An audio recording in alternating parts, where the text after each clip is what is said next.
It's your boy Mike Trigg. Salva Baptiste. There's no losses, just lessons. And we are here at the Tampa Bay Konan BBQ to talk about two issues. One is going to be about, just briefly, about immunization. Hi, brother. And the second one going to be about family fallout. Mike? Yeah, I just think that the research that Saba has done on these topics will be a very helpful to a lot of people, because I'm going to really talk about the family fallout, because I experienced that here of late, and you got to keep pushing. That's all I can tell you for right now. Right. We're going to get to it, let Saba come through the research, and we'll go from there, okay? Okay, so first we want to talk about Florida and our Governor DeSantis and the immunizations. I'm sure you have heard in the news that there no longer will be a mandate for immunizations. It hasn't occurred yet. Please, on September the 3rd, 2025, it was decided through the governor's office that there will be a 90-day rule. And that means that the mandatory immunization is going to be up for debate, which ones are going to be mandatory. So the ones that our children, all of this is for school-age children, is the MMR and the polio. Right. And those are the ones that they're trying to take off the table as being mandatory. However, what we like to tell the audience and the community, check with your pediatrician and your Department of Health, because they will be reviewing this, and they have up to December 2025, how they're going to handle immunizations going forward. So please check your local health clinics, pediatrics, and Department of Education. We just want to make it known in case people have missed that information and have school-age children or school-age grandkids or whoever's taking care of school-age children. So you would like to say something about that? I got a question for you. So why do you think that they're doing that? Well, what's the point? What's the purpose of it? Okay, so the point is, from my understanding, JFK Jr. was at the hearing at the Congress, and he said science doesn't support immunizations as to how we're doing it now.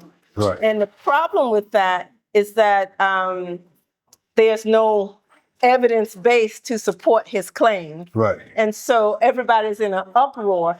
And it seems like our state is leading that charge, going along with that non-evidence-based science that has been put out there, and trying to take the immunization, the mandatory immunizations off the table. Right. Okay. Yeah, that's what it boils down to. You know, it was mandated for us to have those for your kids to go to school. Right. Now you really got to be a strong parent. You know what I'm saying? Like you said, check with the pediatrician. Mm-hmm. Everybody not taking their kids to the pediatrician. Mm-hmm. You know, and I think check with the health department. Right, but the thing about that, they're not even taking their kids to get random checkups. That's true. You know what I'm saying? So I think that's the part of it. That's going to be a problem. Yeah, yes. Because I think the reason why they wouldn't do it, why they were taking it away, because they know if it's not mandatory for them to go to school to have it, they won't do it. We won't do it. And that's a good point. And here's the problem with that. See, the immunizations catch other things too, development issues. So again, not being in that mandate or that mandatory checkup or coming back to your pediatrician or health department, other things can go undetected in your child. So the immunizations usually coincide with the child's health and physicals, you know, how the child is developing on the scale of 1 to 10. So it's nothing in stone. And if you want more information or you disagree, call your congressman, call your state representatives, and let them know your concerns, because I don't know what this, you know, it's been out there. Immunization's been how you get your kids school ready. Right. You know, all this time. What I can say is right now, get a copy of your school, the records, immunization charts, and you make copies of them, and you just got to do your own because you still can get them, they're just not mandatory. Exactly. And you just got to do due diligence for your family. Right. And we were talking about this earlier that maybe it might even go down. If it's not mandatory, then the state might not fund it. And you might have to end up paying for it through your health care. That's why it's important to check, Right. go in and check. It's an unusual situation to be in because there is a loophole for people who do not want to take immunization, Excuse me. Hey, religion or health-based, you can get out of taking mandatory immunization. So with this enacted, I don't know what's the point, I don't because you already have a way to get out of the mandatory right. immunization. So just check with your health department, your pediatrician, check with your school, what the school requires, and keep up with the news. So that's where we want to leave it, unless you want to add to that. No, that's pretty much it for me. Okay. So that was our public announcement to the community. So we're going to go into our meat of the subject, family fallout. Now, we all have had them, and we know that it happens to every family, and sometimes we survive it and sometimes we don't. So I'm going to just tell you what this means when we have a family fallout. Family fallout usually refers to a series of breakdowns in relationships between family members. It often involves conflict, resentment, or a major disagreement that causes estrangement, and short-term and long-term separations. So a fallout is the negative consequences or aftermath of an event, usually a dispute. So what it's laying the groundwork for is to tell you that it is usually on the negative side when you have a fallout. In families, it often arises from arguments over money, inheritance, lifestyle choices, betrayals, or long-standing unresolved tensions. Unresolved tensions, long-term. The result may include cutting ties, limited communications, or ongoing frustration in a relationship. Right. So what we want to talk about, we laid that groundwork, and we're going to talk about a fallout. And remember, I mentioned there's short-term and there's long-term. Long-term comes into a permanent situation. And so we want to try to avoid that. So Mike, you want to add to that? Well, everything that when you gave the definition of a family fallout, I've experienced that in some capacity. Mm-hmm. And it's to the point where here recently, it is a family fallout because my brother worked for me. And my uncle worked for me, and they're no longer working here. But with my uncle, we were men about the situation. You know what I'm saying? He said that the work relationship was kind of killing his peace, and I understood that. So he retired from here. When he came, he was coming to help me out anyway. So for my brother, I thought my brother being here would give him a great life, help him get on his feet, on his way. And it just didn't work out. Mm-hmm. And when it didn't work out, my mom got involved. Okay. And anything involving my brother, she's going to be there. So it was a fallout, my mom, because I can remember my brother being in jail. I'm open book, so I don't hide anything on this platform. I remember my brother being in jail one time. She called me and she said, "Ricky in jail, you're gonna get him a lawyer." And I said, "Damn," I said, "Mom, you acting like that's my responsibility. Ricky belonged to you and John, his father." I say, he's not my son, he's not my child, but I got the lawyer, mm-hmm. So then when he was staying with me and then he was working here, but then he no call, no show, so he lost his job. I said, "Bro, look, man, I'm trying to help, it ain't working. You gotta get your stuff and go out of my house." I ain't going nowhere. So he said to me, you know, he said he wasn't going anywhere. I had to go downtown and spend money to evict him. Right. I texted my mom first, and I said, I got to evict my brother, your son, out my house because he won't go. I don't have nothing to do with it. That's between you and him. I don't need the stress. I don't need the negativity.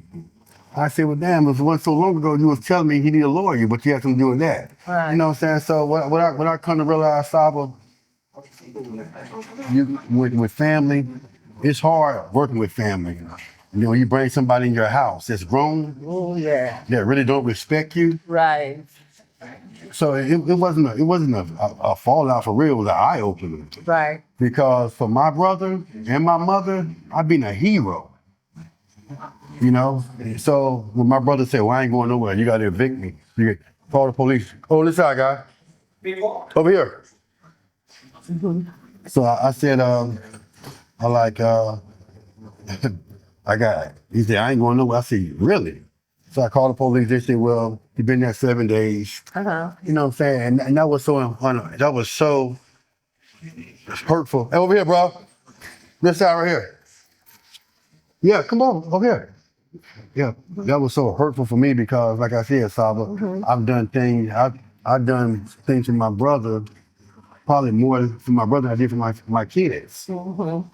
And I can't believe it. So, yeah, so even tonight. So what I want to do before you go further, I want to break it down a little bit, right? Because we're telling the story, getting further away from where we are. So, but I think what you need to share with the audience is that the dynamics between your brother, your mother, and you, and so you can see why she supports one side and maybe not the other. Do you want to break that down a little bit? I'll do the best I can. Okay. But my brother is 53 years old, just turned 53 on September 5th. My mom had us very young. And I guess we gotta stop it right here, man. I can't, because I'm gonna go so far to the left. I can't even get to where I want to get to. Okay, I'm gonna move you forward. Okay, go ahead. Okay. So, Yeah. so there's the dynamics is the mom is in the middle, and the mom have always been in the middle because when there's a problem arise, you're saying that if it's between you and your brother, you know what side she's gonna take, Yeah, right? definitely. Okay. Yeah, So continue the story so we know. So with that being said, it's always been that way. You know, anything that my brother ever needed, I mean, so the other door, so just say I brought my brother to jail 10 times. Okay. Got him lawyered 5 times. Okay. Bought him 2 cars. Okay. I can't tell you how many times I've bought him clothes. So Okay. did things for him like that. Give him plenty of job opportunities. And so we don't have an issue. You know, he say, man, I love you, man, I respect you, this right here. I called Tawanza one night because I was in my car after leaving the gym, thinking about my brother's situation. And it was like God telling me I got to move on because I was weepy because I felt that if he don't work here or he don't stay with me, he gonna go back to prison or the graveyard. And I don't want that for my brother at all. Right, of course. But then I go to my house and I say, hey man, just before I even asked him to tell him he had to leave, then he said, oh, I ain't going nowhere. So there's no respect for the things I've done for him. Okay. That's the fallout right there. So then we get in the house and I'm telling him, I say, dog, this is right here, right?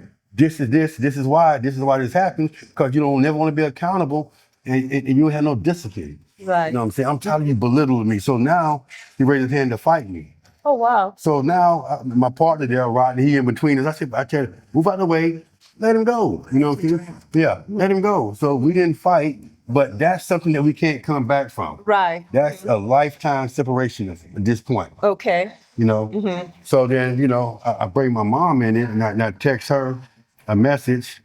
She texts me back and she said, don't text her no more. I said, okay. You know, and that's another life separation, you know what I'm saying? Because, and I'm not mad, like I told my mom, I love my mom, but today I realize what it is. Right. And so now this is for the audience. You gotta understand. If people are for you, when you hurt, they hurt. I'm gonna say that again. If somebody's on your team, when you hurt, they hurt. Right. You know, I've been dealing with my mom and my brother in situations that if I'm hurting, they laughing. Wow. Not literally, but laughing. You know what I'm saying? They don't feel the They pain. don't offer no support or, No, or share no, your no, and that's okay. Okay. But I want the audience to understand you gotta get from around them type people because they'll kill your peace. right. And I know it's tough. My mom, you saying my mom, you saying my mom because you and your mom got a great relationship, and I'm happy for that because I want a great relationship with my mom too. It's just I never had one. Right. It's not like it's not like I was the cause of me not having one. You know, it's tough.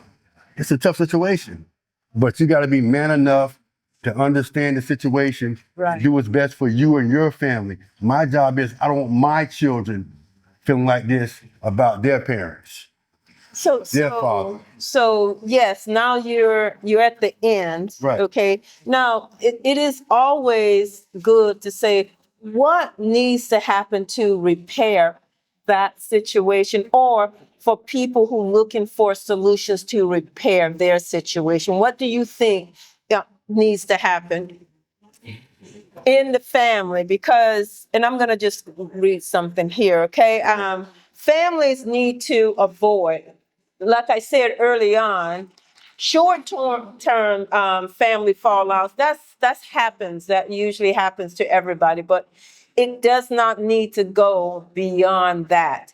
How do you repair a situation when there's a short term? And I like to say something like that, every situation been building up to the big situation. Right. It's been a lot of things. And so wouldn't you say there was never a resolution for all the little things and now you're at the big things? Right. So it's just like it was just never no love in her heart for me.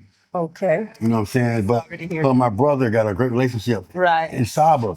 That didn't affect my relationship with my brother. Right. I love their relationship. I'm glad that she was what she was for him. But what she was for him, God was for me. Right. You understand that? And Definitely. and I flourished when I realized that this dude that died for us really cared about me Right. as an individual. Right. You know what I'm saying? So I took off. Passion And she wasn't happy. She wasn't really happy about that. Okay. By her actions. And I think that she could never celebrate me because she didn't put anything positive in me. Okay. And I can speak on that in two situations. I got a son that's in the pros, Mikael Williams. He has my Y chromosome, and I became a part of Mikael's life in the 9th grade, for real. And when he came, he'd come down, and I was, supporting Right. financially, bought him a car, whatever, worked him out. You know what I'm saying? But I can't pound my chest for all the things that he's accomplished like I can for Mike because I cut the cord with Mike and I Right. did everything for him. So if my mom, she can celebrate everything she did, my brother, how he turned out because that's her work. Right. That's her body of work. Okay. You know what I'm saying? And this is not, Right. And I'm not saying I'm better than my brother or anything like that. I'm just telling you, that's why that's one of the issues. Right. And but to the audience, we have to understand how to move. Like if everybody wants their mom love. Even me at 51 years old with ab muscles, I still want my mom love. Of course. You know what I'm saying? It's not coming, Saba. So I gotta put on my my big boy pants and realize it's not coming and keep moving on with my life. Okay, so what you're describing is a permanent, long-term disagreement, family fallout, okay? Right. So if you were on the road to recovery, there's 3 or 4 things you would want to do. First, open communications. Everybody come to the table and just share the truth. I got an introduction. I got to interject right there. Me and my mom can never get there because just like my brother want to be accountable, she don't either. Okay. You know what I'm saying? But I've had great women to be a mother, a surrogate for me. Right. My Auntie Andre, my Auntie Gwen, they passed on now. Right. And when they passed on, man, I got a mother in Tuscaloosa, Alabama, named Loretta Bester. I mean, and her husband, Larry, if I had met them early, early in my life, man, I'd have been so much further along far as saying being a great person. I don't know nobody better than the bestest. Okay. Even Tawanda's family. Her parents, man, they push and they put positive stuff into their kids and grandkids. Tawanda, we went to the game last week, man, and Reese came to the game, and you would thought Reese was her son. Okay. That's a nephew. But it's just, Yeah. you know what I'm saying? It's awesome, man. Like, so I want that for my kids. So my job, Saba, I can't worry about my mom and my brother at this point in my life. Right. You know what I'm saying? That's sad because that's all I knew in forever was my mom and my brother. Okay. And I wanted us to come up together. That's why I did the things that I've done. Okay. And but I feel like I'm embarrassed to tell you a dollar amount that I invested because I feel like a sucker. You know what I'm saying? For real. So I'm not gonna do that. If I try to calculate everything that I paid or everything that I've given to my mom and my brother, it's just when I think about that, I just like, damn. And it was just like, they was playing me like a game. My brother said, I love you. I don't think you know, he don't know what love is. Love is an action. And I tried to tell him that, I said, bro, I'm not doing this because I love you. And it's not reciprocated because he don't know how. So that's why I moved him to my house. I moved him to my house, Saba, so I can kind of show him, you got to be doing this way. You're going to be a man. You got to pay bills. You got to do this, and this. Because he never had an opportunity. Right. Okay. Go ahead. So I was going down the list, how to avoid having a permanent family fallout. And we got to open communication. The next one is apologies and accountability. So Saba, it's over. Because the last thing you said was accountability. Neither one of them wants to be accountable. So we can't move forward. You know, like, I'm just like, so I told my mom in the text yesterday, I said, Mom, when you had your first surgery, you had a knee replacement. And I told her, I said, she told my brother and I at the same time that she's having knee surgery. Right. So I was there. Guess who wasn't there?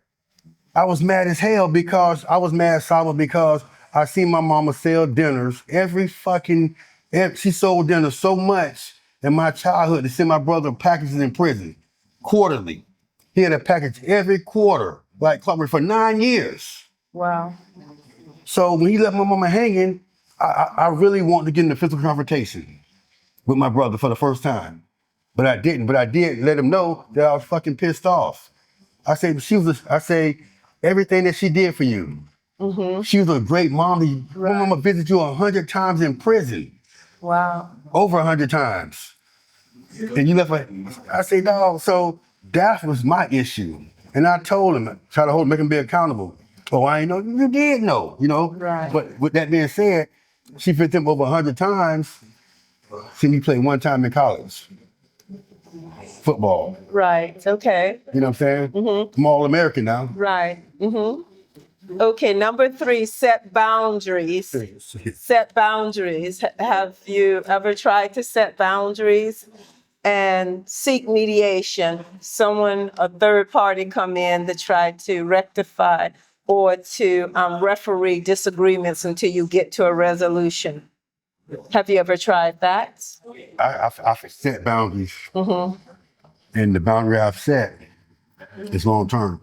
Okay. I just got to move on with my life. Right. You know what I'm saying? So, you know, I'm praying for my mom and my brother. I love them. And I don't want people to think that it's beef. It's not beef. Right. You got to move on. Right. There's nothing there. Right. You know what I'm saying? And that's the thing, like, you know, my cousin Toy, she talks to me all the time about everything. Everything I go through, me and Toy, our upbringing is similar. For the most part, and she's my counselor, to be honest with you. So she tells me how to move, and it makes a lot of sense. But this right here, this is not beef. You know what I'm saying? I just gotta understand the situation and move accordingly. And for me, this is how I choose to want to do it. I think this will protect my peace. Right. And I think this will help me go in the right direction for me and my family. So The next one is focus on resolutions and not blame. Right. So, Saba, I'm not blaming anybody. You know what I'm saying? We have a situation where I had to move over here, my mom and my brother over there. It's just what it is. And what you keep describing though, there was a separate family. Yeah, definitely. Separate Yeah. family. So that means that they never let you in. Right. Or they never brought their arms around you saying we the family. It seems like it's a So separate. my mom said to me one time when she was working here, this me and you and Ricky Pitt. This me and you and Ricky Pitt. And I told her, no, it's not. This is my pit. Nobody helped me establish this. Right. You know what I'm saying? So it's like, if I had said, yeah, mom, you're right. It is ours. But I didn't have to say that because my actions was, I wanted everybody to be a part of it. But for me to verbalize it, I would never do that. Right. You know? So, and I didn't do it because, you know, I know there's a difference between how she feel about me and how she feel about my brother. You know what I'm saying? So, and when they was here, Saba, I would come here, I'd be so frustrated because things that were going on here should be going on. Right. You know, if they're on my team. Right. But that's when I realized they wasn't on my team. And matter of fact, the last time my mom worked here, the reason why I asked her to leave was because she was trying to divide me and my brother. You know what I'm saying? So it's things that I gotta move on from. And I know it's like, damn, people saying like, damn, that shit sound crazy, but I'm pretty sure it's a lot of people in similar situations out there. You know what I'm saying? So that's what it's out there for. I'm not trying to spray my mom or spray my brother. I'm an open book. This is what it is. If you can't handle the truth, don't listen to the podcast. So actually, your approach is one of the approach for a balance in your life. Right. But one of the things that sits at the climax of everything is forgiveness. How do you feel about what they have done? Because you see, you're a lone ranger in this because they have never come to the table and wanted to clear the air and start over and build a relationship. But to help you move on, forgiveness may be key for you. So Saba, okay, my brother came to work for me, right? You know where I got him from to come to work for me? No. I had bonded him out of jail. Okay. Okay, before he went to jail, he worked for me. Super Bowl Sunday was his last day. I was in Alabama. Right. And he just didn't do a good job. We did a lot of numbers and he just, I don't need this shit. He just started freaking out, throwing my forks around. And I say, man, look, just get off my job, bro. F you, this ain't the only job in America. Right.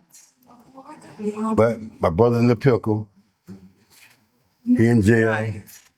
What can I do to help my brother? And I said, man, look, I'm gonna bond you out and you're gonna stay with my house and this right here, this will help you become who you need to be. Saba, I'm not trying to say I'm the golden child or I'm trying to live like I'm doing so much. No, these are the facts. Right. And it didn't work. Now, am I bitter that it didn't work? I'm sad because I want my brother going back to prison. Right. But he got to want to not go. He has to not want to go back to prison. Right. So that's on him. Right. I've done everything I can for my brother at this point in my life, and I got to move on. Right. Okay. I've done everything I can for my mom. I bought love. You can't buy it. Right. Right. You know what I'm saying? Yeah, you can't buy love. And anytime, only time. Anything, all of that is superficial. That's a superficial method there. So not only that though, but you know, like I was telling my cousin Toy the other day, I think my mom really was proud of me one time in my life, and I was speaking at my uncle's homegoing celebration, my Uncle Charles Reynolds, and that's the only time that I've seen her happy to be my mother that wasn't a transactional situation or me playing sports or something like that. Okay. I was speaking at a homegoing celebration for my uncle, for my auntie. Okay. And I was well spoken, and she was just blown away by the response I got. And I felt that she loved me. I felt it. Oh wow. You know, but that's one time in my life. You know. So what you put on the table, there's no chance that you know of that you can rebuild gradually a relationship with your mother and your brother? No, I don't think so. You don't I'm think? being honest with you. For the person I've been to, for my brother, for him to get to the point where he want to fight me, nah. And then for my mom, man, I just like, I've had situations with my children. Not one time have I ever told them, don't text me or call me. Right. You know what I'm saying? So, Yeah, that's yeah, so I get it, you know? And I'm a man, Saba. Right. You know what I'm saying? I got my own family, I got my own kids. right. What about do you see it through the years as breaking down trust? Because trust is really kind of like the essential ingredients to having any kind of relationship. So what do you think? Is trust a main factor in how you got here? The disappointment of being maybe they weren't reliable or they didn't give you what you gave them in a reciprocation manner? I definitely believe that the things that I try to do for my family are not reciprocated. And that's okay. You know what I'm saying? I think we spoke on that one time before. Do what you want to do for people Right. without looking for reciprocation. Right. You know what I'm saying? And I've done that. But at the same time, you don't be a fool for nobody but God. Right. You know? Right. So, I mean, and understanding that a family fallout, it's respect in that. You know what I'm saying? And it's not a fallout. It's just that we understand mutually Right. that we can't coexist together. Right. So you got to do your thing, I do my thing. And, that's just what it is. Yeah, because you can't deny the blood, but you can Right. you can make sure that you're not a victim of the situation. Right. And I think most people that hear my situation, and it's because it's my mom, they think about their mom. They're like, damn, that nigga talking about his mom like a dog. No, man, I'm telling you the truth. These are my truths. And, don't put your feet in my shoes. That's what I'm asking, Well, I think what it is that we're not used to being that public about our inner workings of our family. That's it. And this is probably fresh air for them. Yeah, but for me, Right. my friend Shonda say it's therapeutic. It helps me. You know what I'm saying? This like a counseling session. For me. Right. You know what I'm saying? And that's what they got to get used to, and also this helps people to have a roadmap, okay, to take a second look at your relationships within your family. And it doesn't have to be your mother, your brother. It can be an uncle or aunt. Right. Even your own children or siblings. So, What I like about this platform that we have created here, Saba, I have a following. Right. I mean, to be honest with you. And I try to put my vulnerability out there for the world to see. And give them hopes that, man, listen, shit, Mike Trigg did it, you know what I'm saying? Right. It was Mike Trigg did, and, shit, he a Kappa man, he's Right. an All-American football player, he's a business owner, he's an educator. Right. So if I can do it, I've always wanted people to follow me if I can help you. right. You understand? So Yeah, this is a tool. Look at it, examine it, and actually put it up against your family and see where the improvements can be. right. Because Saba, for me to be where I'm at today, you know what I'm saying? Like I didn't anticipate being here. Right. And even with my mom, you know what I'm saying? Like, so me and my mom, we're not I didn't think we was in a bad place. I just text her, and then she said what she said. And then I said, well, damn, when he needed a lawyer, you called me, you know what I'm saying? But you don't have nothing to do with this. But I think the problem with my mom was this right here.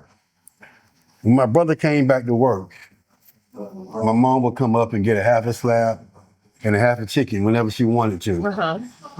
And my mom always sold dinners, even with my brothers in prison. That's how she hustled. Right. I mean, she a hard-working woman.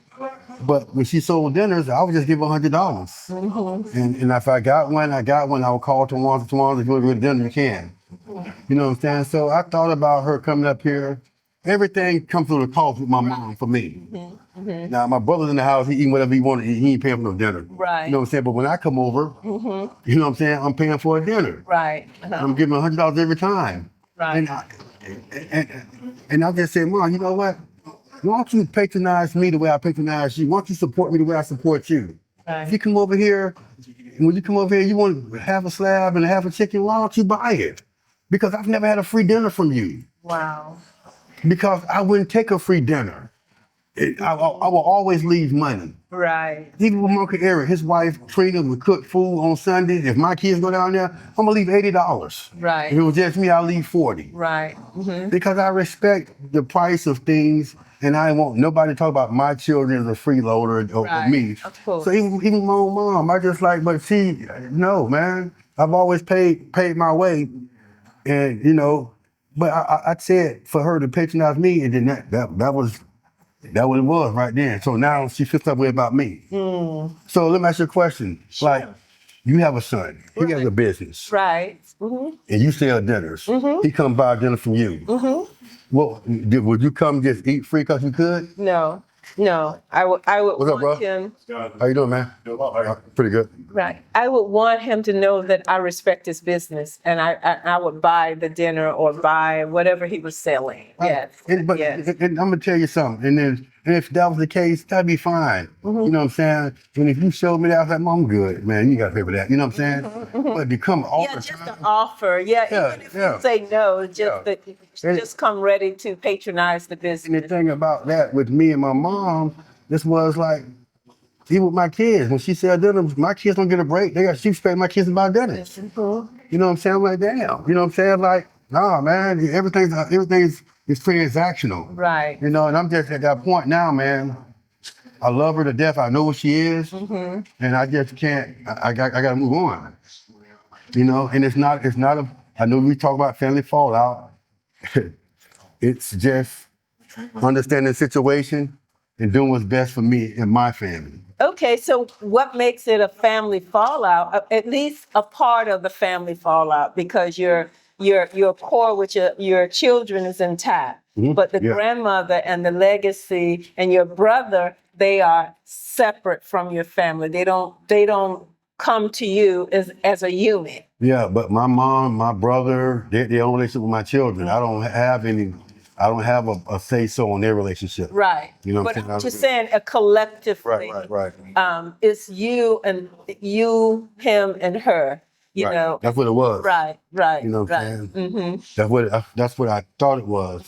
But it's always been him and her. Right. Separate family. Right. Yes. Right. Absolutely. Right. So what we did today, we offer some solutions in families. Take a look at your family, see how you can improve it. And there are some ways you can repair your family if all parties are willing to come to the table and apologize and have accountability. You can start building with a trust, from trust. It takes time. Everything takes time. Come on, girl, get in this podcast with me. Come here real quick, Brian. Yanni, come here real quick. Yeah. This is my daughter right here. Come on, man. Come on, Yanni. Yeah. Just stand between us real quick. Yeah. Come on, darling. How you doing? Yeah, this is one of my Division I athletes right here. This Johnny Trigg just passed the state exam for the Tampa Police Department. You know what I'm saying? He's gonna be a police officer. Yeah. Congratulations. Yeah. Awesome. Yeah. All the best, okay? Yeah. You're welcome. Yeah. So that's it, man. She's gonna be a difference maker in the city of Tampa. You know what I'm saying? So That's right. That's good. so So thank you again. Mike and I have enjoyed sharing this information with you. It's for educational purposes, and that means you can put it into practice. This is research that you can find anywhere. So I'm an open book. I don't recommend everybody be that, but it helps me to be that. Yes. So, and I know it's tough, but I'm gonna tell you this right here. Tough times don't last, tough people do. Right. I'm tough as hell. Right. I promise you that. So it's tough, man. Don't think that me talking about my mom and my brother separating myself, that I haven't cried. Cried last night. You know what I'm saying? But this is what I gotta do for me. It's not about them at this point. It's about me, my peace, my happiness moving forward. Yes. You know, I'm 51 years old. I've been going through this. It's a vicious cycle. Yes. I've been going through it for a long time. And God said, Mike, it's time. And that's who I live for. Yes. You know what I'm saying? So I got to move on. So you just like I have a relationship with God, you need to, I hope that you have one. Absolutely. If you don't have one, you need to get one. Absolutely. And when it's time for you to close chapters in your life, He will tell you. That's right. And when He tell you, you can listen. When he do certain things for you, and then you undo them, and He'll do it again. Dude, you gotta listen. You got to listen. You know. You got to listen. I got to tell you this last story before I go.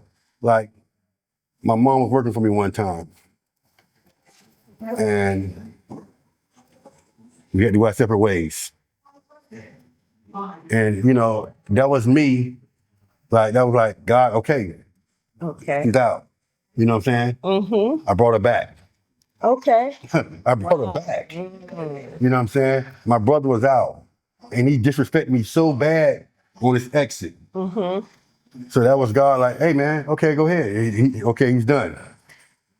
But the flesh of people you love, you'll grab it back. And you guys, when they out, you gotta trust God that they out for a reason. Right. And you gotta move on with your life. agree. And that's where I'm at today. That's where I'm at today. So that's it, man. We're gonna get out of here. I love you guys. It's a tough situation for me today. I ain't gonna tell you no lie, man. I almost want to just kind of cut it off, but Saba got me through it. Appreciate you. You're welcome. You know what I'm saying? My So, pleasure. but that's it, man. We're gonna get out of here on the yo. Yes. Take care.